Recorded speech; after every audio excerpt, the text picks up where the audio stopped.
I'm Sherry Gyro. Olympic swimmer and local hero Scott Welts is over in Knoxville, Tennessee, training with Team USA. We caught up with him and his coach to find out what they're doing to get him ready for that big swim in London. You know, I'm really excited to go to the first training camp as part of the United States swim team, and that means a lot to me. Thank you. After a quick visit to Davis, Scott Welts is back on the road in Knoxville, Tennessee.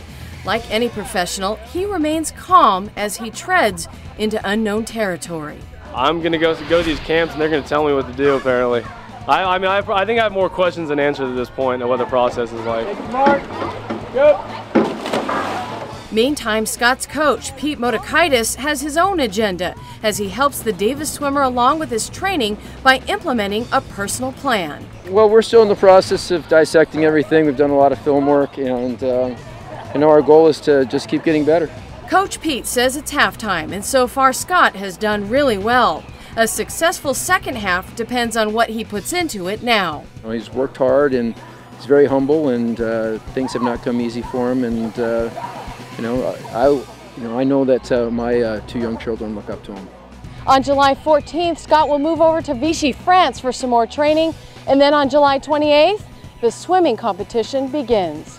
I'm Sherry Gyro for ICDavis.com.